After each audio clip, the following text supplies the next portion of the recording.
Welcome to the Supply Chain Beyond the Hype podcast with me, Chris Clowes, and a variety of guests from across the supply chain world, ready to share their insights, stories, and experience to help you go beyond the hype. Hello everyone, and welcome to this month's episode of Supply Chain Beyond the Hype, where we aim to go beyond the hype and see what's happening in the world of logistics. I'm really pleased today to be joined by Steve Mark. He is the founder of a B2B marketing agency, and I'll let him introduce that and what he's been doing. And hopefully, Steve, I can say a friend now as well. We've known each other for a while. We've traveled a little bit and both big fans of F1. So I'm really looking forward today where we're going to look at something slightly different to what we normally talk about and how generative AI or the world of AI is changing the way in which search works and how that will be impacting logistics leaders and what they need to be doing on a day-to-day basis. So, Steve, it's brilliant to have you here, and maybe you can introduce yourself and a little bit about your business and your journey from corporate marketing honcho to where you are now in rural France. Yeah. I appreciate that. Thanks for the intro, and it's really good to be on the podcast with you. So just a very quick background that sort of brings me here today is, so I've been working in marketing for, over 20 years now, working in a variety of industries. Automotive, I spent sort of 6 or 7 years working in, the wine industry, which was always great fun.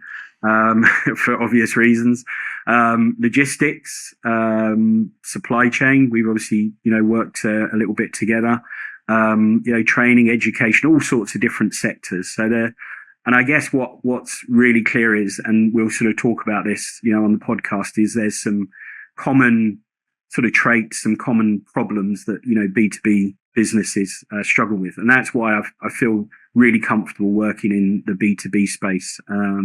Latterly, over the last sort of 5 or 6 years, I've been establishing myself as a consultant and then morphing that into a full service B2B marketing agency, helping clients overcome, some of the problems that we're going to talk about today.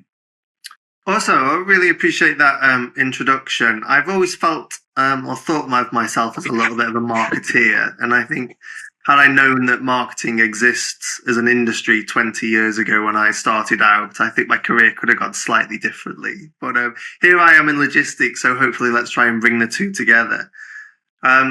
Logistics is a notoriously difficult industry. It's really low margin, very competitive, driven an awful lot on price, whether that's your customer or a warehouse worker or a driver that will go down the road for an extra 5 pence.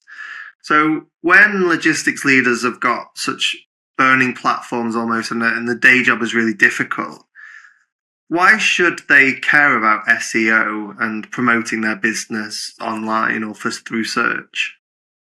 I think through exactly what you've just outlined there is, margins are really, really tight.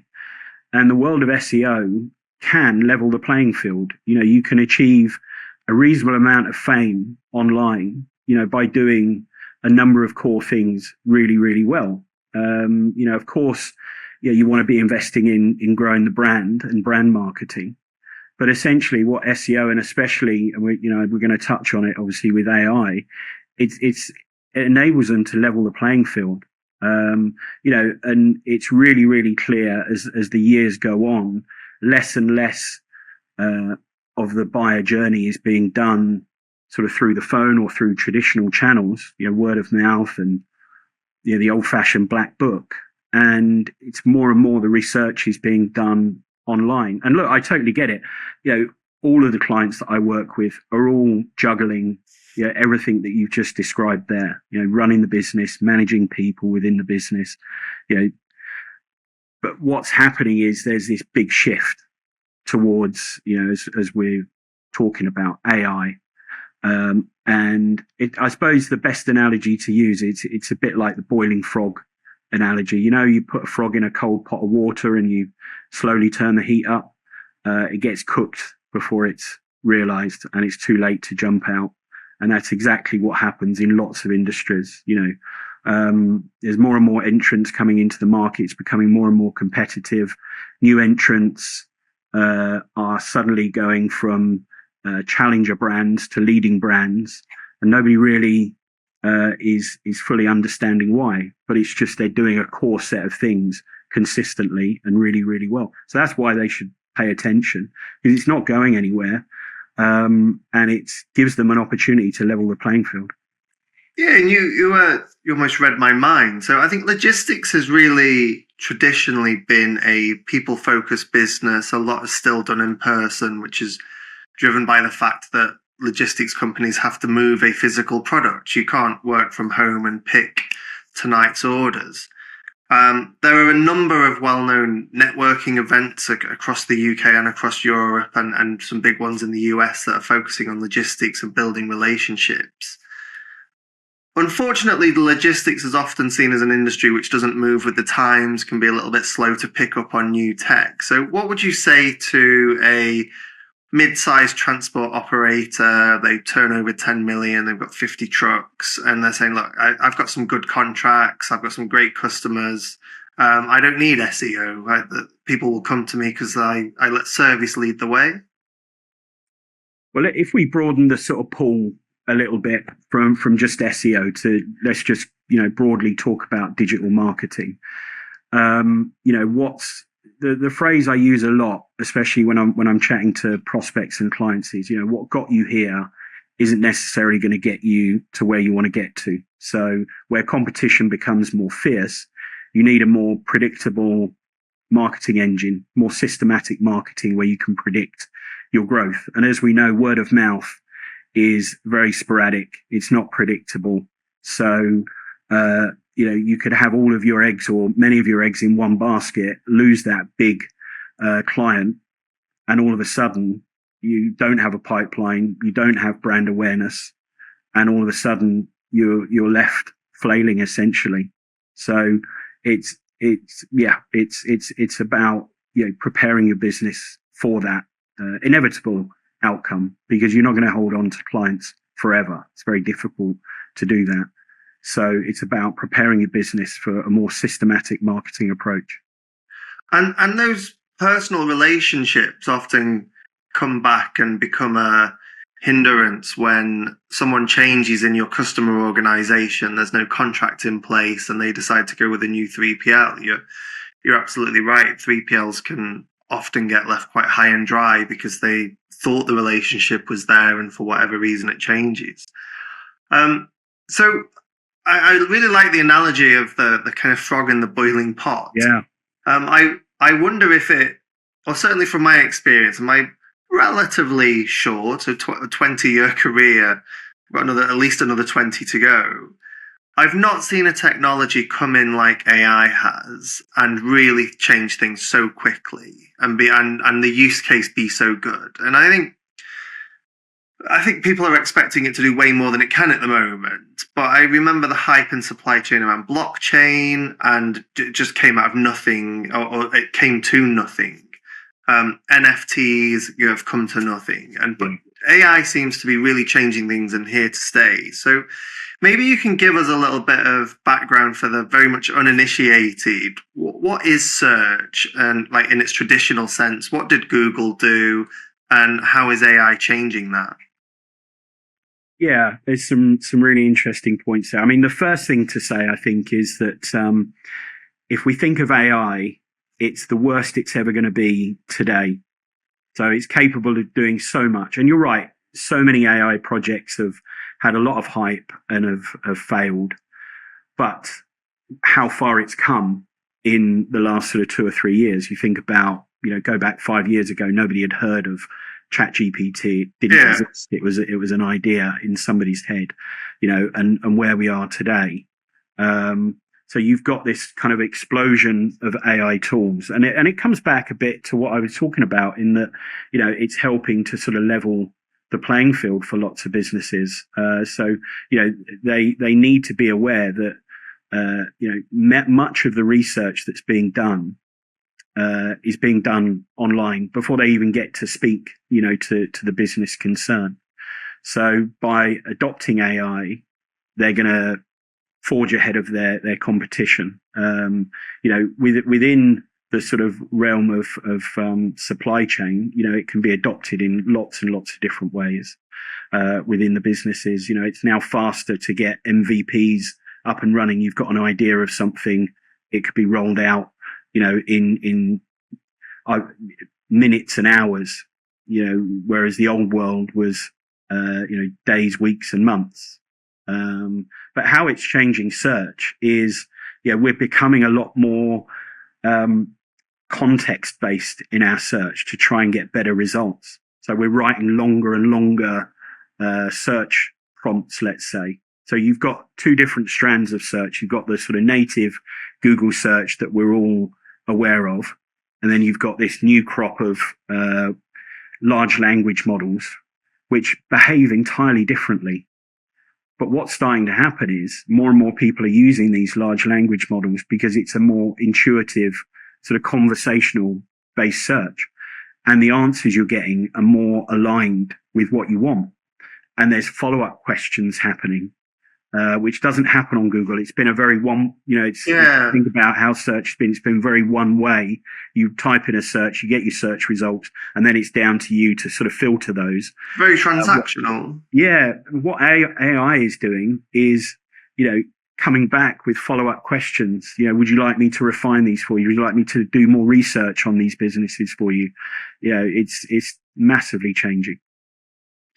And so my understanding is that sort of AI is now looking at more reference points and more content areas. So I think I saw recently where a graphic where ChatGPT gets its information from, and it's kind of like Reddit, Wikipedia, YouTube, social media, high authority sites like maybe the BBC, CNN, and then brings that together and summarizes it.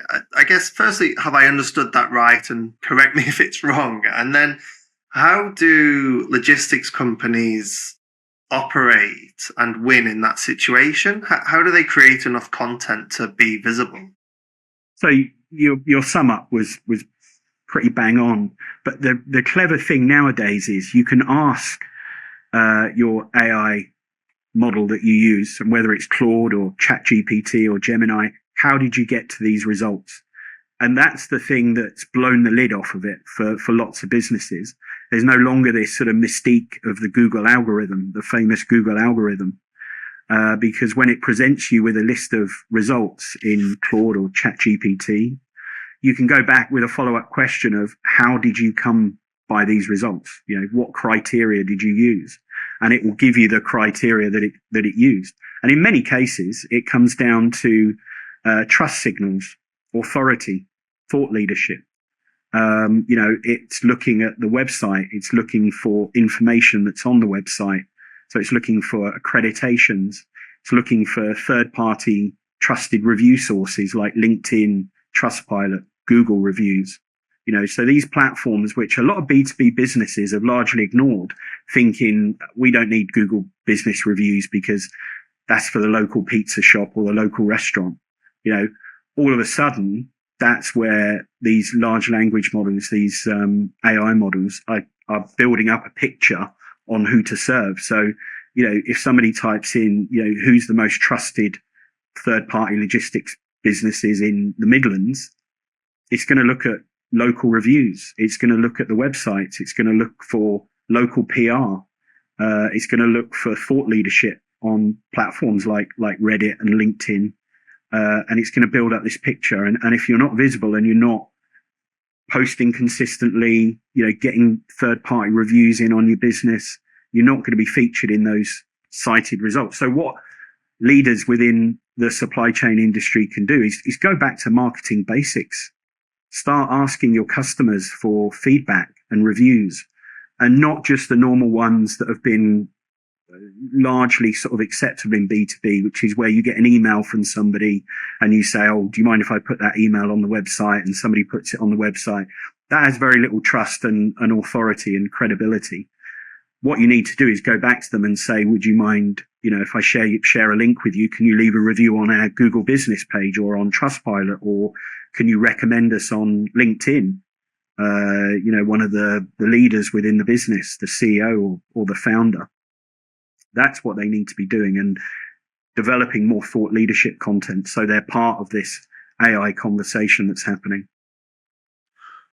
It's really interesting. I think how things might change and develop, and so you've talked a little bit about getting recommendations and not the kind of traditional ones. A little bit about being able to publish and be visible in terms of SEO. That all takes time, energy, effort, money, and it also feels as though it's becoming far more fragmented. At least when Google takes 90% of search, and I think the most searched for thing in Bing is Google, you know where to go and play. You go and make sure you have a presence in Google.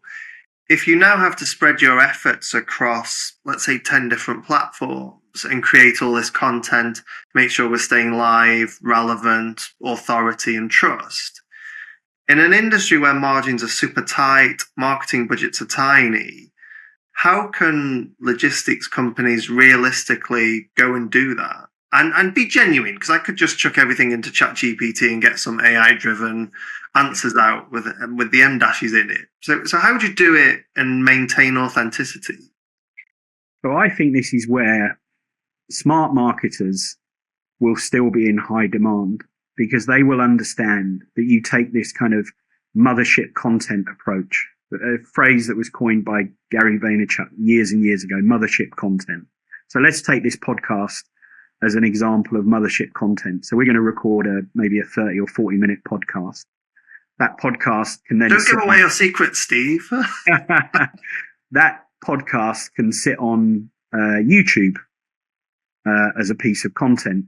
And the great thing with YouTube is it's owned by Google, who are obviously responsible still for serving up a lot of search results, and Google's not going anywhere. That podcast can then be broken down into 15 or 20 micro pieces of content, little clips, which can be put out on the company's social media and shared with good employee advocacy on LinkedIn to get more and more reach. The transcripts from the podcast could be turned into some sort of playbook with AI tools. The playbook can then be turned into a PDF. The PDF can sit on the website. The transcript could be turned into 3 or 4 or 5 blog articles.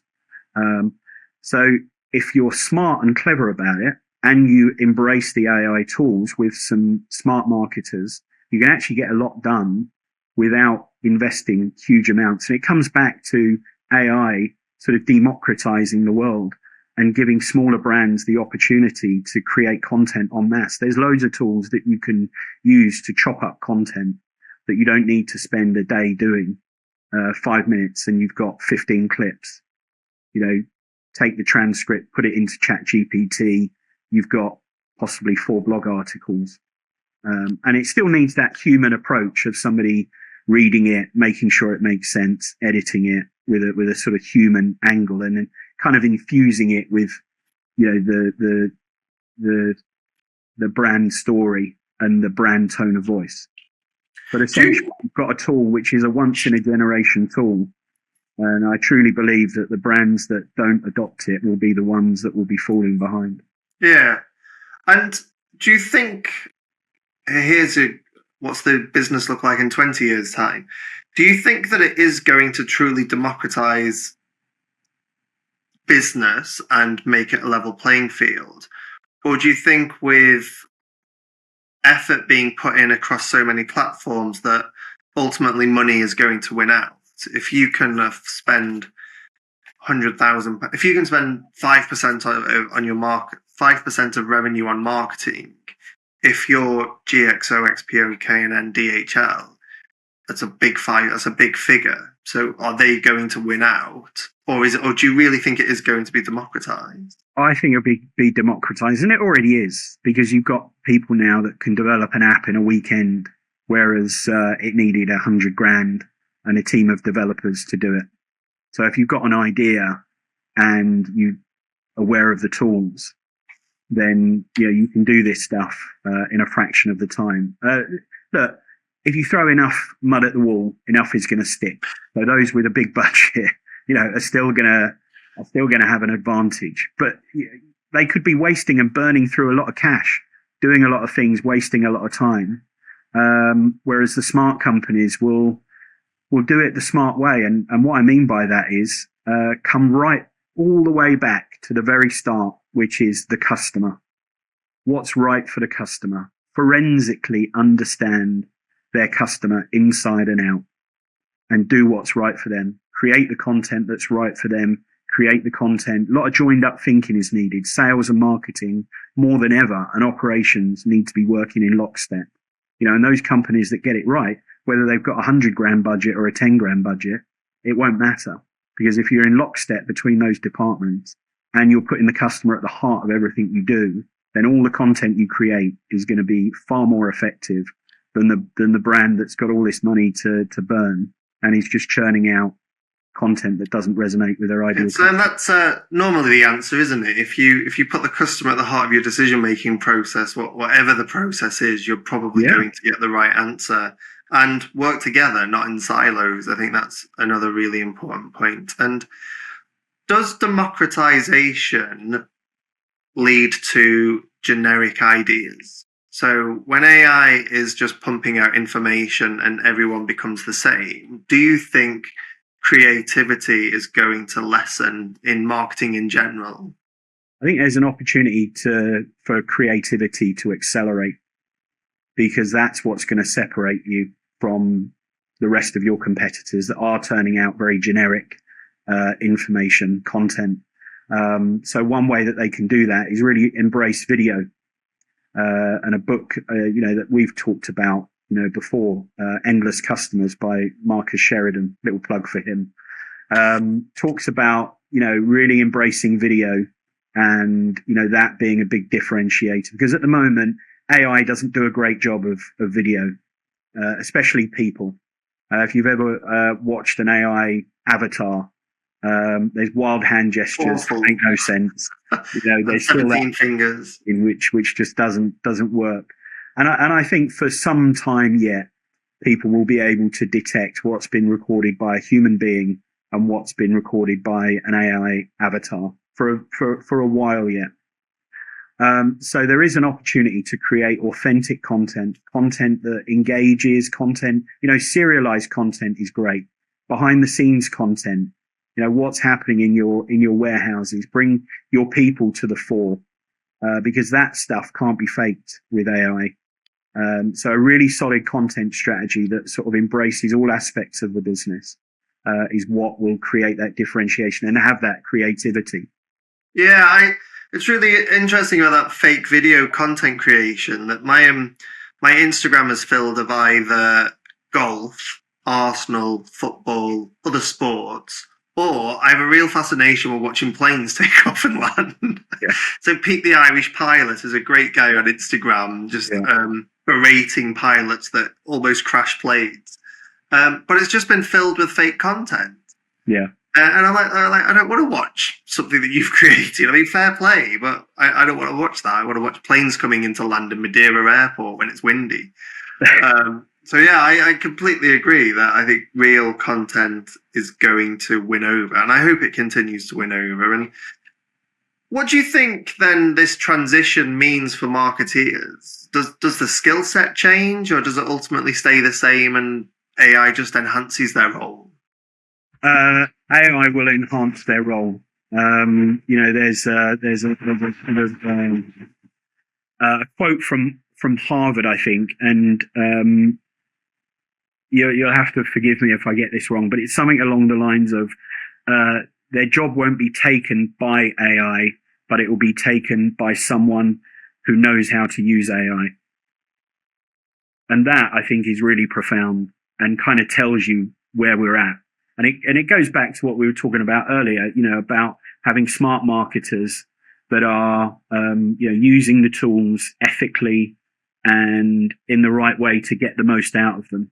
So actually, marketers that are ahead of the curve, know how to use the tools, know how to implement them.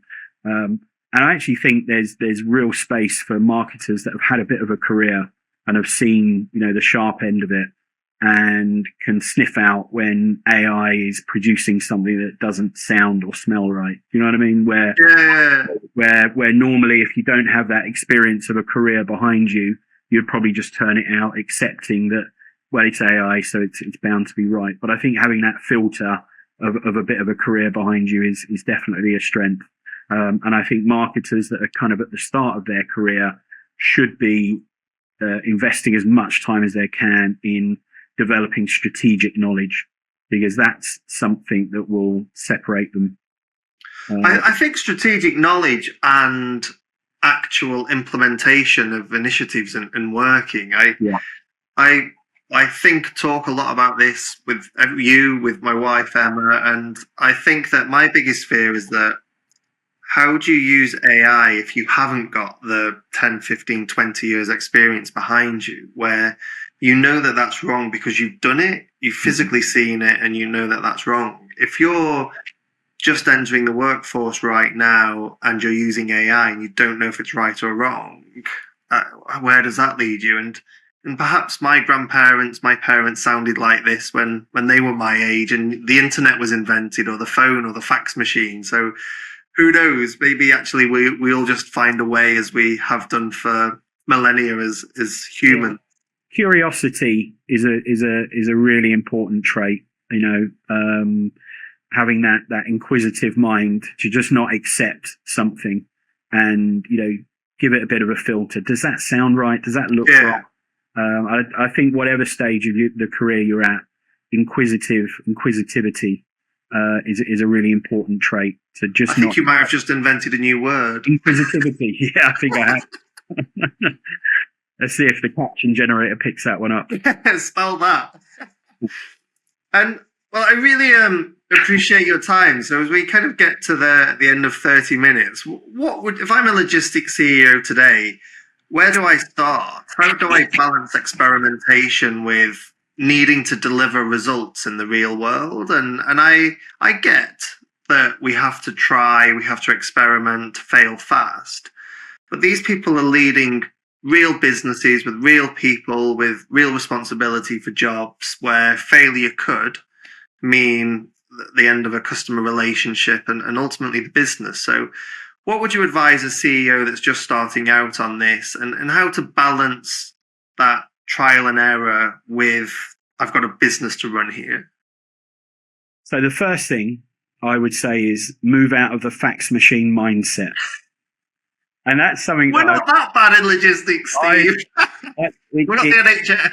It's a really good, simple sort of analogy to say, when fax machines were around and email was starting to come onto the scene, everyone was saying, well, it's all right, I've got a fax machine, that works. Why do I need email?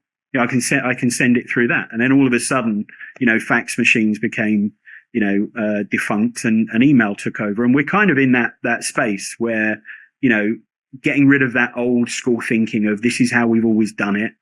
So, and this has worked for us up to now. We don't see any reason to change or adopt anything different. It's working for us now. All of a sudden it's great until it stops working, and it comes back to what I said at the top of the podcast, which was, what got you here isn't going to get you to where you want to get to next. So that's the first thing, is there needs to be a cultural mindset shift across the business. So as the leader in the business, the CEO, it's down to them to start that process.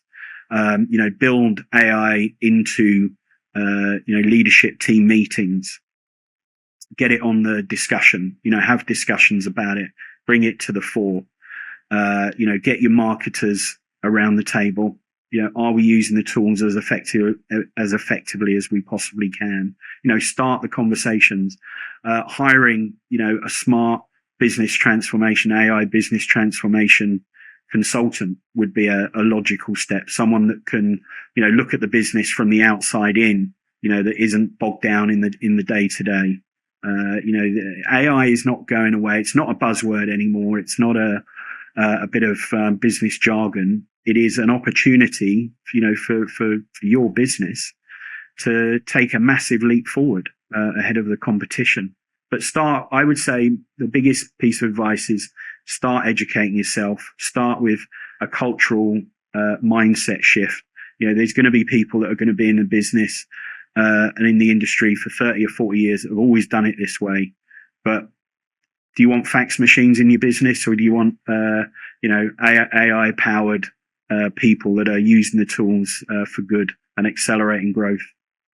There's the clip, isn't it? Did you want AI powered humans? I'm not sure what the answer to that is. Yeah. And one final thought: where do you think we are on the kind of adoption journey? Are we at trailblazers and true innovators stage, or have we moved into early adopters before it goes mainstream? That's a really tough question to answer, and I'm reminded of the Steve Jobs speech where he talked about you can't connect the dots looking forward, you can only connect them looking back. And I think this is true in this case. You know, we just don't know until we look back in 5 or 10 years time. We're just not going to know. All I do know is it feels like a bit of a gold rush moment at the moment. You know, when the internet first came about, and there was this sort of hesitancy to get on board. We don't need a website. We don't need email. You know, and then all of a sudden, 2000 hit .com. Yeah, then you had the .com sort of bubble burst and everything else. But it feels like we're at that pivotal moment where the companies that really embrace it and use AI to accelerate production, accelerate ideas, get ideas moving faster.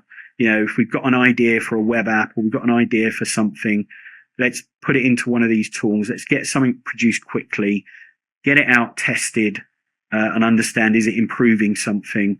You know, and if not, then let's go with something else. But let's not spend 6 months down the development route to get to somewhere and it's not working. I think AI is moving so quickly, you can't afford to be spending 6 months on something because it's very likely to have changed. Yeah. Well, really appreciate your time and thank you for joining us on the Supply Chain Beyond the Hype podcast.